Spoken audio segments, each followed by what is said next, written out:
First entry. Dear Diary, I am alone. Everyone is gone. Why? I don't know why. I woke up in my bed and everyone was just gone. There was this note on my chest simply saying, thank you. I don't know what that means either. All of today I walked around looking for somebody, anybody, anything. It was as if every living creature on Earth just vanished. Even grass and trees. It's all just gone. And then I went back to my house. I didn't know what to do. I cooked myself some food, or should I say opened a can of refried beans. That was 10 years ago. I have done the same thing for 10 years. I'm writing this diary to try to preserve some sense of normalcy and sanity.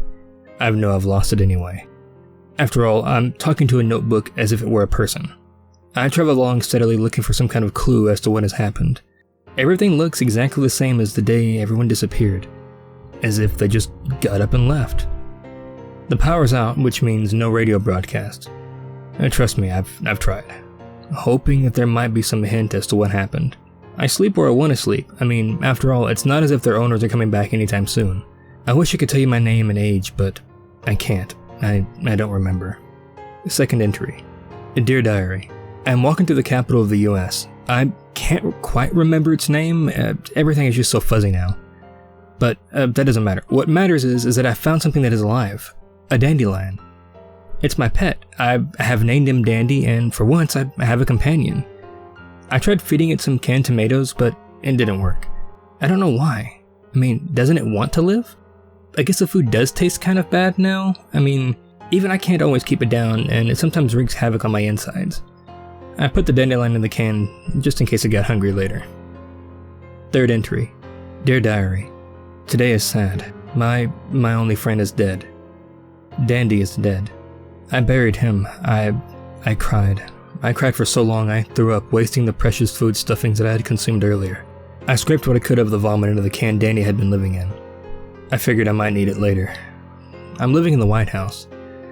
I mean, I feel very important that one guy who was important. Oh well, it doesn't matter now, does it? As I'm writing this, I'm looking at Earth's twin moon. One of the few things that makes me feel normal. I keep trying to remember what life used to be like before everything was gone. It was getting hard to remember things nowadays. I used to be very smart. I keep hearing voices inside of me, but I don't know who they are. Prominent amongst these are a girl named Vivian. She screams at me in crying wails that I am her father, but I have no children. I think.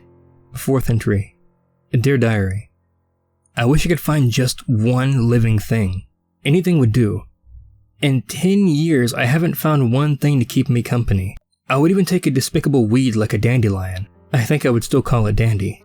That annoying voice in my head keeps yelling at me, begging me to remember my daughter. I think a daughter is a kind of human, but I can't remember. Everything is just so fuzzy. Anyway, humans haven't existed in 10 years. Fifth entry. Dear Diary, I'm still in that one place I've been for a while. There is plenty of stuff here. I mean, the food tastes terrible, much like Turquoise used to when everything was here. I forgot to tell you, everything is gone. I don't know why, but I want to know why. I think in my head is quieted down now. I mean, I'm very pleased, but I'm also sad. I had good conversations with it, but lately it's been a real jerk and hasn't responded. I think I'm going to take a nice walk from now. Final entry. Dear Diary, today I was exploring a big round place with this big white building. I found a small thing in the shape of a rectangle. It had one of those red fruits on it, but it was black and had a bite taken out of it. I tapped it and it turned on. There was letters on the bottom. They said, slide to unlock. So I slid my finger there. And then the screen changed. It was now a picture of something in a fancy suit with a sideways triangle right in the middle. I hit the triangle to see its face better, but then the screen moved. It started talking to me, and I wrote down what it said. This is President Atwood. I know who is listening to this. Your name is William Cordell. You are the last man on Earth. You are probably searching for answers. This should hopefully answer some questions for you. You are infected. You have a disease that gradually slows the function of the brain. Once the brain is essentially dead, it will start to break down all the other cells in the body. You are the only infected left. We had managed to quarantine all of that were infected, but they all died. Except for you. You have the virus, but it seems as if the brain deterioration stage is greatly slowed. Unfortunately, it does not stop. You will eventually lose your memories and your life too. You, and you alone, could determine the fate of all Earth's life, and you did the noble thing. You stayed behind. When the first signs of the affliction appeared, you designed a space station that could hold all of Earth's population, never knowing the whole time that you would never come on it. We followed your plan. We have left the Earth for the safety of billions of plants, animals, and human lives. Everybody except for you. Perhaps the most brilliant man to ever have lived.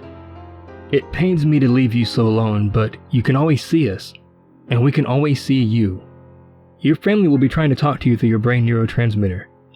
If you ever need reassurance, just look to the sky and you will see us right by Earth's moon. On behalf of the human race comes a big thank you for saving our lives and making a noble sacrifice. We will never forget you, even though you will forget us. So, at least I'm not alone. There is some other guy like me out there on this planet called Earth who is all alone as well, abandoned by his people, humans they were called, and left to live a life of exile. Too bad I haven't found out about everything that disappeared here. Sometimes I still feel like as if I never will.